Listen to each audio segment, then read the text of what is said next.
Mangwanani akanaka vedare tinokuchingamidzai zvekare kune chimwe chirongwa pano paZim Facebook Secrets and Confessions. Tadzoka zvekare nemamwe mamessages. Regedzai tibva tapinda mumamessages edu atadzoka takakubatirai. Message yedu yekutanga yakamira sekudai so. Hanzi makadi zvenyu mukomanashi, can you please post for me as hidden identity? Ndangotiwo ndinge ndichiuyawo kuzoconfessa paconfession channel yenyu. Ininiwo mukoma pandakazopinda in my second marriage. Ndakazouyawo kuno kujoni wainge uri mwedzi waFebruary. So I just thought about it ndikati regedzai ndinge ndichingotaurawo nyaya yangu kune zvose izvo zvakazoitika kumurume wangu. Inini ndiri mukadzi ane makore 30 ekuberekwa. Ndainge ndakamboroorwa. Saka pandakaroorwa for the first time ndainge ndichiri mwana mudiki because ndainge ndiine umwe mukomana wangu uyo wandainge ndichidanana naye. Handingati mukomana because iye ainge atoriwo munhu ainge abva zera achitoshandawo kudhorobha. Saka iye akabva azondipfimba apo pandainge ndichiri muform 3. Andipfimba kudaro then ndokubva tazongobatwa one day. Takabatwa zvedu tainge takamira tose by the side of the road. Saka vanhu vaya vakandiona vainge vari vavakidzani vedu vakazoti vasvika kumba ndokubva vazoudza muchembere vakabva vazoudzawo mudhara kuti inini ndainge ndaonekwa ndakamira pedosa neuyo akazova murume wangu. Ininiwo ndakati ndichinosvika kumba ndokubva ndazodzingwa kumba ndikabva ndazoenda ndikabva ndazotanga kugara nemurume wangu, but ainge ari marwadzo because iye murume aita sekunge munhu ainge aine maregrets ake because of the way yacho yandakatizira nayo.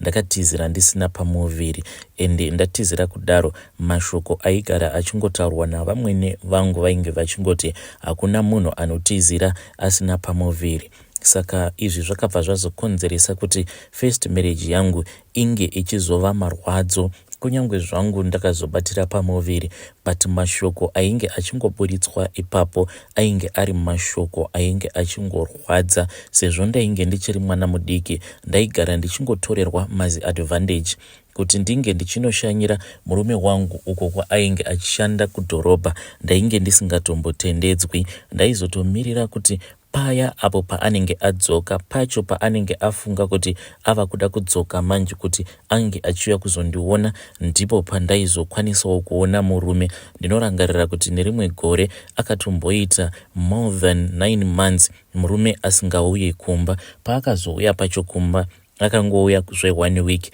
ndokubva atodzokera kubasa, ndokubva anorovera zvekare ikoko kubasa. Saka semwana mudiki handina kukwanisawo kuridha nyaya yainge iripo yekuti kana ukaona murume achiita sekudaro zvinoreva kuti ikoko kwacho kwaanenge achinyanyisa kugara kunenge kutori neimwe mhuri yake. Ndakazotozviziva later on, but ndakaramba ndakangoshingirira ndikati let me try kuti ndinge ndichiseva my marriage sezvo it was my first marriage. Asi zvimamarriage zvekutanga vanhu vanozotituka zvedu, but zvimamarriage zvekutanga hapana because wewe unenge watopindawo nemwoyo usina kushandisa pfungwa dzako kuti pano apa pandiri kupinda ndinonyatsokudiwa here, munhu uyu ndichachembedzana naye here, because mukoma ipapo ndakashandiswa for a very long time. Zvainge zvichitoonekwa nevanhu vose avo vainge vagere munharaunda imomo. Lucky enough ndakabva ndangoita mwana wangu 1, but ndaita mwana wangu 1 ndakabva ndazotanga kutambudzika kuti ndinge ndichibatira zvekare pamwe pamuviri.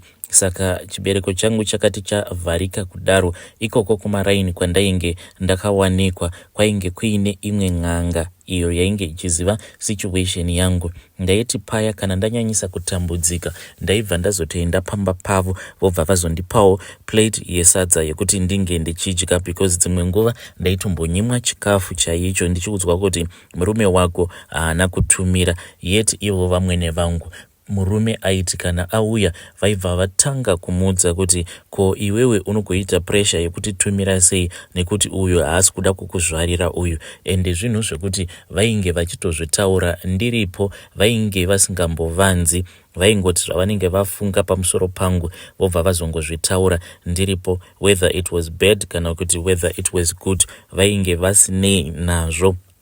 Saka umwe musi semazuva ose ndakati ndashaya chikafu ndikabva ndati regedzai ndinge ndichingoendawo kunotsvakirawo mwana wangu chekuti ange achidya pamba pagogo. Gogo vaya vainge vari n'anga. Ndakazoti ndasvika kuya then ndokubva ndazotanga kutaura navo ndikati zvimwe kuda gogo kana ndikabatira pamuviri zvekare ndinokwanisa kuzotanga kuzodiwa nemurume wangu zvakanyanyisisa nekuti anenge achiona kuti ndiri kuramba ndichingomuzvarira. Gogo vakabva vati usanyanya zvako kuzvitambudza, regedzai timbopinda matare tione kuti mwana uyu wauri kuti uri kuda ende kuucheka kwandiri kuda kukuita akuzokonzerese here kuti usazotambudzwa nemurume, because handidi kuti izvezvi zvaune mwana 1 kana ukaita zvekare umwe mwana chinenge chatova chitima ichi chaunenge wava nacho. Kana ukazonyanyisa kutambudzwa zvimwe kuda zvinozokonzeresa kuti uzotadza kubva pamunhu anenge achikutambudza. Saka takabva tazopinda mudare muya. Gogo vaya ndokubva vazotanga kundivheneka. Takati tava mudare, gogo vaya vakabva vati apa ndarakidzwa kuti hapana kana marriage zvamu chose. Apa zvandava kuita, zvandaudzwa, zvandazevezerwa ndezvekuti ndiri kuda kukupa mushonga wekuti umbomira kuzvara. Vakabva vati ndiri kuda kungotendeudza chibereko chako mbichana so kuti chisakwanisa kugamuchira mbeu, so that usazoita zvekare umwe mwana wemistake. Saka ndakabva ndazopiwa mushonga uya, and this was the truth, because ndakati ndapiwa mushonga uya then marriage yangu ndingati yakabva yazongoparara 2 months later after ndabva mukufuratidzwa chibereko changu nagogo vaya, because one day murume akangondiudza kuti ainge achidzoka achibva kudhorobha. This was after anetsana nemukadzi uyo wandainge ndichiziva wacho waainge achigara naye kudhorobha ikoko. Vainge vatadza kuita mwana, saka relationship yavo yakabva yazongoparara. Saka kudhorobha ikoko ainge akametisa zvekare umwe musikana, but inini ndakazotofind out after murume auya. Ndainge ndakangoudzwa kuti ndifanoso kuchenesa pamunanga nekuklina dzimba dzose. Ininiwo ndakabva ndafara ndikati zvimwe kuda murume wangu ari kuuya nevayeni, izvo ainge achitouya nehure rake. Mukoma ndakakorobha dzimba dzose ndokuklina pamunanga ndichisakurira. Ndakazoti umwe musi zvangu ndichitobva kumagadheni ndokubva ndasvika ndikaona murume wangu ainge akatogara pasi. Vainge vakati vamwe vatete so vainge vakandivenga, then vamwe nevangu navatezvara, then nemurume wangu nemumwe musikana wandakabva ndaona kuti musikana uyu nenhumbu iyo yaainayo inofanira iri nhumbu yaakapiwa nemurume wangu chete. Ndakatiwo ndichisvika ndokubva ndatopiwa maintroductions navamwe nevangu. Vakabva vati amai uyu wamuri kuona ndo vachazova amainini venyu. Vakabva vazotanga kurondedzera kuti izvi zvebarika zvinhu zviri normal zvinoitika pachivanhu chedu, saka ndaisafanira kutsamwa. Kana kuri kunzi ndainge ndichida kuripwa, ndaifanira kuti ndinge ndichizoudza murume wangu in private, then ndobva ndazomuudza kuti ndaida kuzoripwa nei. Ndakarwadziwa mukoma, ndakasimuka paya ndokubva ndazotanga kuchema. Ndakachema zvisingaiti. Ndakazoti ndataura nevamwe sekuru vangu vainge vachigarawo kuma-areas ikoko. Vakabva vati no muzukuru, hakuna zvakadaro, because vainge vachiziva kuti ndaiva munhu wekuti ndaichungurudzwa ndichitambudzwa. Vakabva vati muzukuru uya kuno. Ndokubva ndazoenda ndikabva ndazotanga kugara nasekuru. After that ndokubva ndazodzokera kwedu. Ndakazoti ndadzokera kumba kwedu manje ndopa ndakabva ndazongosangana neimwe baba iyi ndakatongosangana nayo apo patainge takamirira motikari dzemushikashika. Baba iyi yainge itori gororo zvayo, yakandiudza kuti iyo yainge isina mukadzi but yainge ichindinyepera. Ininiwo semunhu wekuti ndainge ndichienda through so much pain, baba ava pavakandipfimba ndakabva ndavabvuma, because ndaingodawo munhu wekuti aikwanisa kuzongondipodzawo maronda awo andainge ndakapiwa nemurume wangu nehama dzake. Then by the time yandakazofind out kuti baba iyi yainge iine mukadzi, ndainge ndatoigadzira baba iyi, yet iyo yainge yakatoroora ikabva yatochata. So mukoma nababa ava takambotogara tose kwekanguva kakati rebei vachiri kuZimbabwe vasati vazodzokera kubasa kuSouth Africa. Saka pavakazodzokera kubasa kuSouth Africa vane hembe dzavakasiya mumba umo matainge tava kugara tose.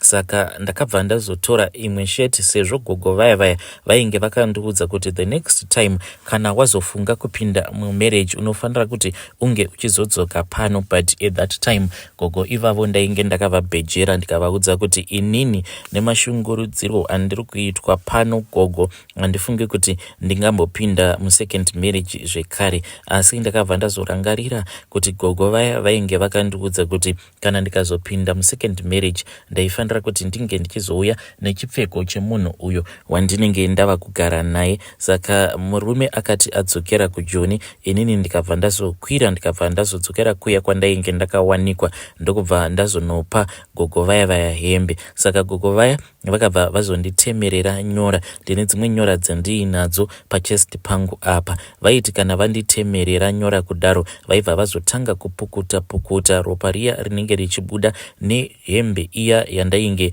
ndatora yainge imbori hembe yemurume uyo wandainge ndava kugara naye. Vakabva vanditi hembe iyi ndaisafanira kuirasa, asi ndaifanira kuti ndinge ndichizodzoka nayo yakasviba. Ndakavabvunza kuti yakasviba sei, ndinofanira kuzoipfeka here kusvika yasviba? Vakabva vati no, ndaifanira kuzoshandisa hembe iyoyo apo pandinenge ndava kuenda kuperiod kwangu, then ndaifanira kuzodzoka nayo kwavari gogo vaya.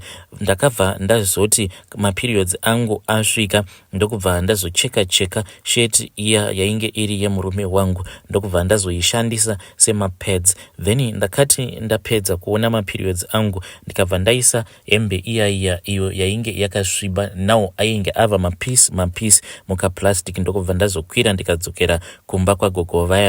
Already murume ainge ava kutondipa pressure yekuti huya. Ndakabva ndazouya hangu kuJoni. Ndakazoti ndichinosvika kuJoni ndokubva ndazoona kuti murume ainge asitomborina kana chinhu mumba, mainge muri muground. Izvo munhu ainge atorambana nemudzimai wake zviya zvepressure zvekuti akangobuda mumba asina kana chituku zvacho chaainge akabata. Ndokubva azondiudza kuti iye nemudzimai wake vainge vagara vachingonetsana vachingoshungurudzana. Saka kubva zvaainge akasangana neni ainge akaona kuti I was the best one for him. Saka ndakazoti ndauya kuno kuJoni mukoma. Before ndisati ndauya, gogo vainge vakati ndinge ndichizopfuura nekumba kwavo. Saka ndakati ndaenda kumba kwavo vane zvimwe zvinhu zvavakandipa. Vakabva vanditi zvinhu izvi ndikuda kuti unge uchizonopa muzukuru wangu, but rainge ringoriwo dovi nenzungu dziya dzakabikwa dzikabva dzazoomeswa. Ndo zvavainge vakandipa, plus vainge vakandiudza kuti ndichibva pamba pavo ndichienda kunobata mabhazi anozoenda kuneni kuJoni, ndaifanira kuti kana kuri kunzi ndikaenda kutoilet ndikanodhota hanzi ndisazozviwaipa, ndaifanira kuti ndinge ndichizozviwaipa paya pandinenge ndangoita wet. Asi kana ndaita tsvina handaifanira kuti ndinge ndichizozviwaipa. Gogo vakabva vazondipa kamwe kamudzi kavakanditi ndaifanira kuti ndinge ndichizokatsenga vachinditi kainge kachizosuka mudumbu mangu, but not kusuka kuya kwekuti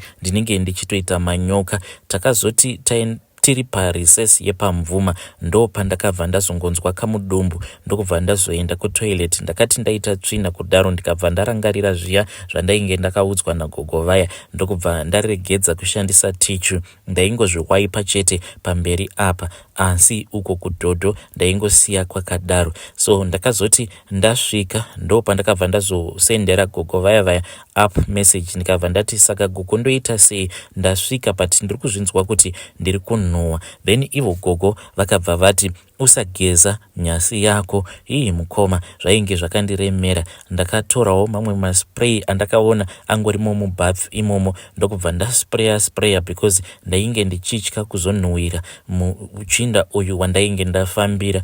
Ndokubva tazorara zvedu apa mukoma takati tichiita bonde kudaro ndokubva vazochitanga manje kukumbira. Munoona style iya inonzi style yembwa apa, kuti manje ndinge ndichizovapa style yembwa ndainyatsonzwa kuti kunyatsi uku kuri kunhuhwa. Ndakaramba ndokubva ndangoita sekunge munhu ainge achiri kungonyara sezvo yainge iri first time yanguwo kusvikawo muSouth Africa. Ndakatsika madziro ndikaramba.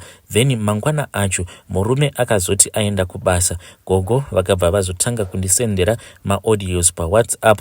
Gogo vakabva vati kwandiri, chishandisa chigunwe chako, chiya chigunwe chako chaunonongedzera nacho unofanira kuti unge uchichishandisa kuzvipikisika tsvina iya yose yandainge ndisina kuzviwaipa. Then vakabva vati kana wadaro unofanira kuti unge uchizotora poto iyo yaunoshandisa kubika, then wobva wazogezera maoko ako imomo, asi make sure kuti paunenge uchigeza unogeza nemvura inenge isina sipo. Then mvura yacho usazoirasa, asi unofanira kuti unge uchizomubikira zvekuti ange achizodya nemvura iyo yaunenge wazvigezesa nayo maoko ako. But iwewe make sure kuti haufaniri kuti unge uchizodya chikafu ichocho chaunenge wamubikira.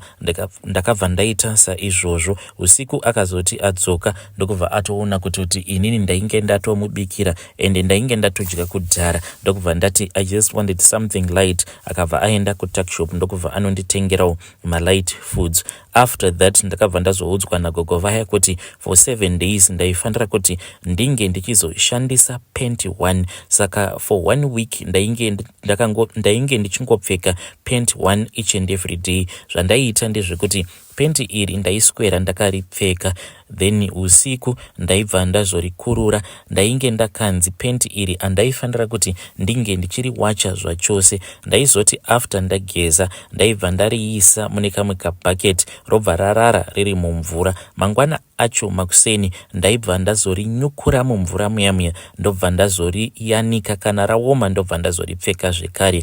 Usiku ndiyo mvura iyo yandaizoshandisa kuti ndinge ndichizobika nayo zvekare. Ndo mvura iyo yandaizoshandisa kuti ndinge ndichizomupa semvura yekunwa. Murume akabva azondipa pamuviri mukoma. Ndakaita mwedzi inokwana iyo kuita 9 good months ndichinwa mvura semadzidzisirwo awo andainge ndakaitwa nagogo vaya. Zvandaiita ndezvekuti ndaitora chipfeko chake icho chaanenge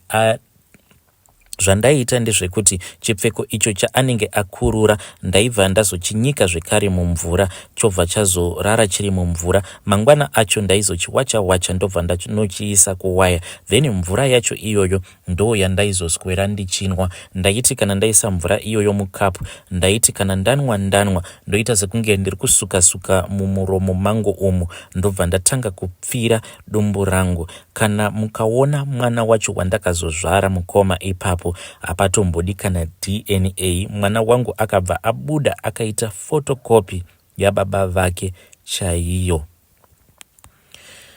Hey vedare, ndo message iyo yandakatumidzirwa ichibva kuna vahanzvadzi vedu. Hey zvakaoma hazvo vedu we.